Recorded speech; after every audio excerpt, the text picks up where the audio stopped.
नमस्कार साथियों, स्वागत है आप सभी का वेदश्री क्लासेस में, जहां हमारा आज का विषय होना है सामान्य हिंदी का विसर्ग संधि। तो हम संधि के कालक्रम में चल रहे थे और उसी को हम कंटिन्यू करने वाले हैं। हमने इससे पहले कौन सी संधि देखी? हमने स्वर संधि देखी, दूसरी हमने व्यंजन संधि देखी। अब हमारी बारी आती है विसर्ग संधि की, जो कि संधि का तीसरा भाग है। ठीक है बच्चों, तो मैं उम्मीद करता हूँ कि आप लोग घर से भी प्रयास कर रहे होंगे कि जब जो हमने अभी तक पढ़ लिया है शायद आप उसे दोबारा से रिवाइज कर रहे होंगे। तो स्वर संधि कंप्लीट, ठीक है, स्वर संधि हमारी हो चुकी है। और दूसरा हमारा आता है व्यंजन संधि, जिसके मैंने नियम लिखाए थे आपको। ठीक है, ये भी शायद आपकी पूरी हो चुकी होगी। अब जो कि हमने कल पढ़ी थी, अगला हमारी संधि आती है विसर्ग संधि। ठीक है बच्चों, विसर्ग संधि जो कि हमारा आज का टॉपिक है। अब इस टॉपिक में हमने समझना है कि किस तरीके से विसर्ग संधि का प्रयोग हम आने वाले शब्दों में या हमारे संधि में करेंगे। विसर्ग का अर्थ क्या होता है? पीछे से लगने वाले दो बिंदे अंत में, ठीक है ना। इनके बारे में मैंने आपको स्वरों में बताया था, दो प्रकार के अयोगवाह होते हैं और उन्हीं अयोगवाह में हमारे अनुस्वेय, अनुस्वार और विसर्ग होता है। तो विसर्ग होता है, ठीक है ना। तो जब इस संधि को आप देखते हैं तो इस संधि में क्या होगा बच्चों? आप देखेंगे विसर्ग का जो मेल होगा किसके साथ होगा? या तो स्वर होंगे या उसके स्थान पर व्यंजन होंगे। तो जब स्वर और व्यंजन के साथ विसर्ग का मेल होता है, उस स्थान पर प्रयुक्त की जाने वाली संधि को विसर्ग संधि कहा जाता है। ये इसकी सामान्य परिभाषा है, आपको परिभाषा में नहीं घुसना है। परीक्षा में आपसे कोई परिभाषा नहीं पूछने वाला है।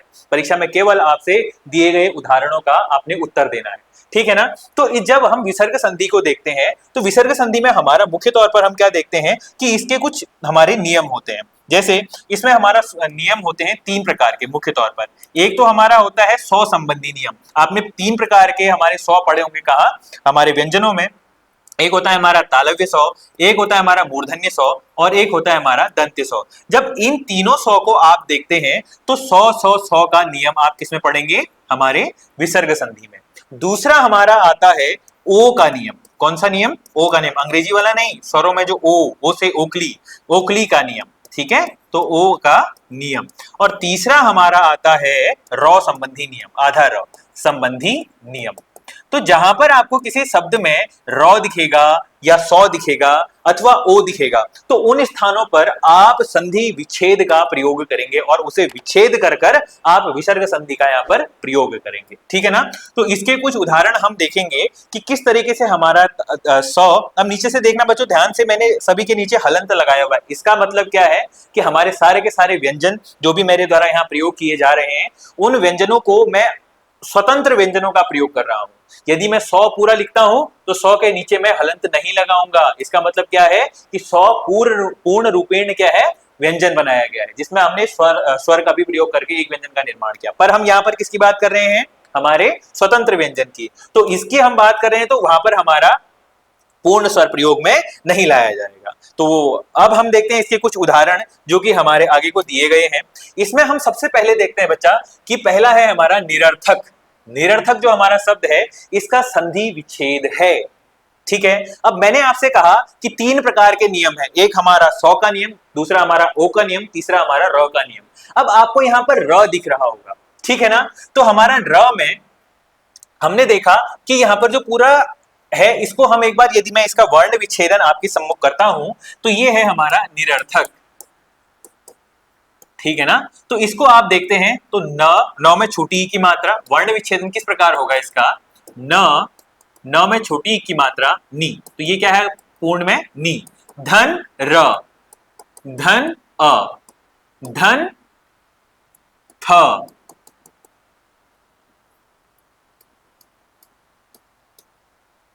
र, धन थ, धन अ, धन क, धन अ। तो ये हमारा इसका बच्चों क्या हो गया? वर्ण विच्छेदन। अब हमें यहाँ पर क्या मिल रहा है? मैंने आपसे कहा था जब आप संधि विच्छेद का प्रयोग करेंगे तो वहां पर जब दो शब्दों को विभाजित किया जाता है, वर्णों को विभाजित किया जाता है, तो उनका स्वयं में स्व अर्थ होना आवश्यक है। यदि यहाँ पर इनका अर्थ नहीं निकलता है तो वहां पर हमारी संधि नहीं मानी जाएगी। तो यदि मैं कहता हूं यहाँ पर इसको अलग करता हूं नी, ठीक है, और यहां पर है हमारा र, तो ये र किसका हमारा परिणाम है? विसर्ग का। तो इसको यदि मैं विसर्ग लेता हूं और इसको मैं बोलता हूं अर्थक, निधन अर्थक, तो हमारा इसका सही उत्तर कौन सा हो जाएगा? निरहधन अर्थक। निह धन अर्थक। ठीक हो गया, तो option number C is the correct answer. अगली में बारी में बात करता हूं, दूसरा हमारा है निराशा। तो इसी तरीके से आप इसका भी वर्ण विच्छेदन करेंगे और उसमें र है हमारा किससे बना हुआ है, एक तो हमारा र धन आ, ठीक है ना, निह धन आशा। तो कहां पर है निह धन आशा, ऑप्शन संख्या सी, निह धन आशा, निराशा।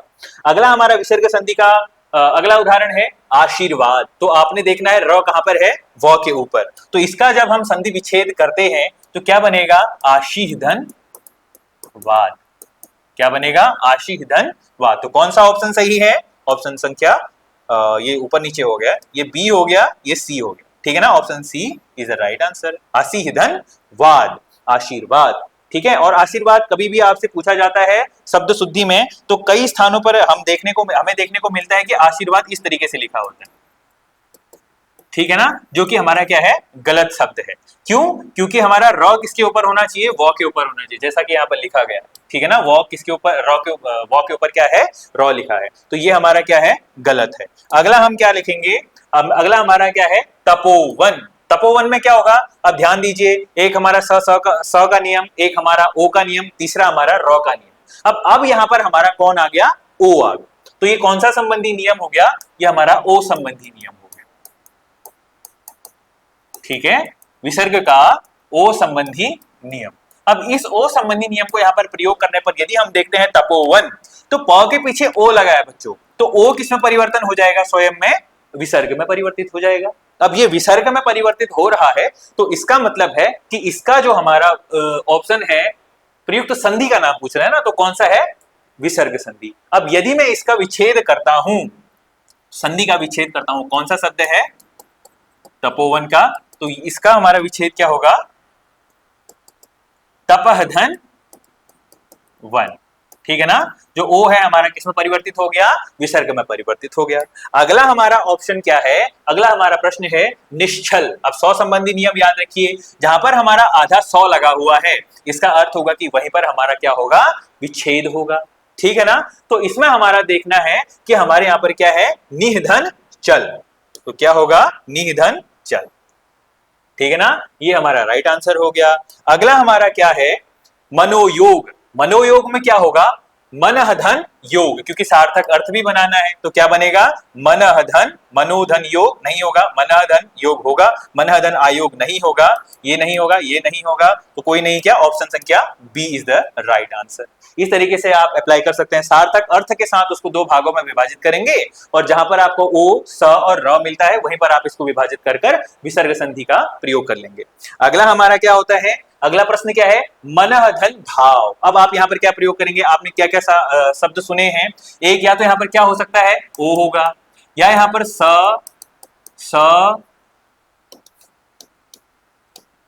या यहाँ पर मूर्धन्य स या दंत स होगा, या यहाँ पर र होगा। तो इन तीनों में से हमारा किसकी संभावना है और हमने किस प्रकार के शब्द का निर्माण करना है, तो मनः धन भाव, तो क्या होता है, मन भाव होता नहीं है, मन हयाव होगा नहीं, मनोभाव होगा, मन याव नहीं होगा, तो option is the C is the right answer. हमारा कौन सा सही है, ऑप्शन सी सही है, क्योंकि हम क्या कहते हैं, मनोभाव, मन के भाव, ठीक है ना। जो भी हमारे संस्कृत के शब्द होते हैं उन्हें हम मुख्य रूप से विसर्ग संधि के अंतर्गत देखते हैं। अगला हमारा क्या है, निधन विकार। निधन विकार, तो इसका क्या होगा, तो इसमें भी हमारे वही 3 लगेंगे, या तो ओ लगेगा, या स लगेगा, या र लगेगा। तो इसमें यदि हम देखते हैं तो इसका उत्तर क्या होगा, निर्विकार। क्या होगा, तो र लगेगा और र व के ऊपर आ जाएगा, तो निर्विकार, र यहाँ पर उच्चारित हो रहा है और व के ऊपर उसको प्रदर्शित किया जाएगा। तो कौन सा है इसका सही उत्तर, उत्तर बी सही है इसका, ठीक है ना। अगला हमारा क्या है, इसका 11वां प्रश्न है नमस्ते। आप सामान्य रूप से नमस्ते अपने संबोधन में किसी को आदर देने के लिए, सम्मान देने के लिए सम्मान सूचक शब्द का प्रयोग करते हैं, तो वही हमारा क्या है, नमस्ते। अब जब नमस्ते को आप प्रयोग करते हैं तो नमस्ते में आपको क्या मिल रहा है बच्चों, 100, ठीक है ना। तो आधा 100 है और इसी को हम किस में परिवर्तित कर देते हैं, विसर्ग में परिवर्तित कर देते हैं, तो ये क्या बनेगा, नमः धन ते। इसके संधि विच्छेद क्या होगी, नमः धन ते। तो कौन सा उत्तर इसका सही है, नमः धनस्ते नहीं होगा, नम धनस्ते नहीं होगा, नम धनस्ते नहीं होगा, नमः धन ते, नमस्ते। ऑप्शन बी इसका क्या है, सही उत्तर है। अगला हमारा 12वां प्रश्न क्या है। अच्छा, तो यहां तक तो हमने क्या देखी बच्चों, विसर्ग संधि देखी, और विसर्ग संधि के 3 भागों को हमने देखा, जिसमें हमने ओ का नियम पढ़ा, सौ का नियम पढ़ा और र का नियम पढ़ा। सामान्य रूप से आप इसे अब प्रयोग करेंगे और प्रयोग करने के बाद अपने जितने भी प्रैक्टिस सेट्स हैं उनको प्रयोग करेंगे, और नहीं समझ में आता है तो दोबारा वीडियो को देखिएगा और पॉज करके इसको खुद एक बार प्रयास करने का काम करना, ठीक है ना। अब उसके बाद मैं हमने अभी तक तो संधि पढ़ ली है, 3 प्रकार की संधि होती है, उन तीनों को हमने पढ़ लिया है। अब आगे हमारा क्या विषय आना है कि हमारे इसके द्वारा अन्य जो हमारे जो अभी तक हमने पढ़ रखे हैं उनको हम कुछ एक बार प्रैक्टिस कर लेते हैं, कि आपको भी यदि आता हो तो आप इन्हें एक बार पॉज करके कर लीजिएगा, ठीक है ना। पहला है उच्छ्वास का सही संधि विच्छेद है। आप लोगों ने संधि पढ़ी हुई है, तो किस संधि का ये भाग है इसको आप पहले करने का प्रयास कीजिए। जब यदि समझ में नहीं आता है तब उसके बाद वीडियो को कंटिन्यू कीजिएगा, ठीक है ना। तो उच्छ्वास में मैंने आपको व्यंजन संधि में बताया था बच्चों, तो संबंधी नियम।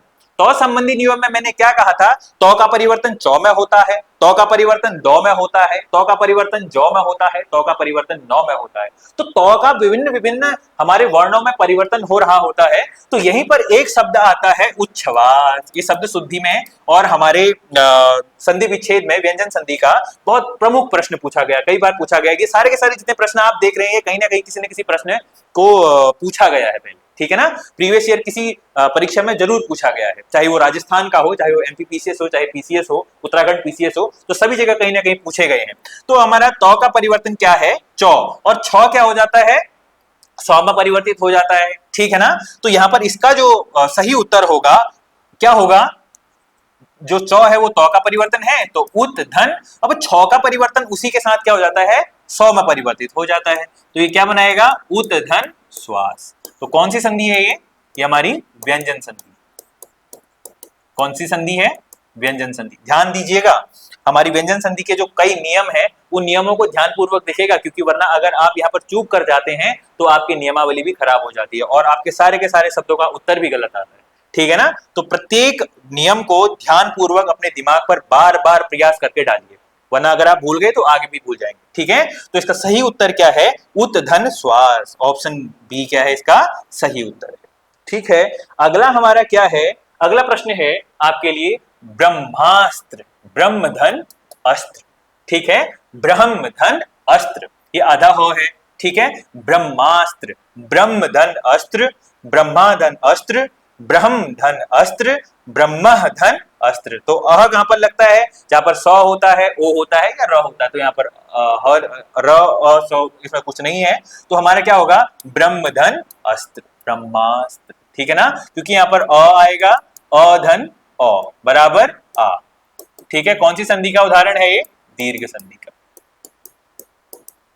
इसका उदाहरण है दीर्घ संधि का उदाहरण है, ध्यान दीजिएगा। अगला आपके लिए प्रश्न है अभ्युदय। कौन सा है, अभ्युदय। आपने बच्चों स्वर संधि पढ़ी होगी, अगर आप इसको कर पा रहे हैं तो बेहतर है, नहीं कर पा रहे हैं तो चलिए इसको देखते हैं। तो अभ्युदय का क्या होगा, आपको मैंने बताया था यण संधि में, क्या बताया था यण संधि में, एक य, एक व और एक र।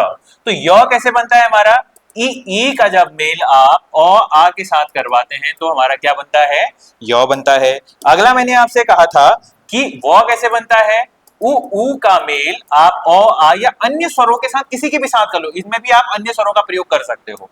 और री का उपयोग जब आप स्वरों के साथ करते हो, अन्य स्वरों के साथ करते हो, तो र बनता है। तो ई, र, व और य, तो इसमें आपने देखा अन्य स्वरों में यू, ठीक है। तो अभ्युदय को आप कैसे करेंगे,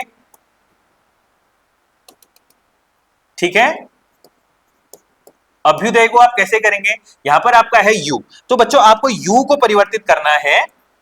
देखिए तो यू कैसे बना होगा आपका, यू ई धन उ, यहां पर से हमारा अन्य स्वर में उ भी आया होगा ना, ई धन उ, क्या बना होगा, यू बना होगा। तो इसका यदि मैं संधि विच्छेद करता हूं तो क्या बनेगा, अभिधन उदय, क्योंकि छोटा ऊ है ना, नीचे पे देख रहे हैं आप छोटा ऊ लगा हुआ है, इस आधार पर ही आप किसी भी संधि विच्छेद को विभाजित करेंगे। तो अभिधन उदय अभ्युदय, तो ये कौन से संधि का उदाहरण है हमारा, यण स्वर संधि का, ठीक है, यण स्वर संधि का ये क्या है, उदाहरण है। तो ऑप्शन सी इसका क्या है, सही उत्तर है। अगला प्रश्न है हमारा ज्ञानोदय। अब आपको क्या मिला बच्चों? ज्ञानोदय। तो प्रत्येक स्थिति में आपको प्रत्येक दशा में क्या ध्यान देना है कि कौन कौन सी संधि आपने अभी तक पढ़ी थी और उस संधि को आप यहां पर उसी स्थान पर तोड़ने का प्रयास करेंगे।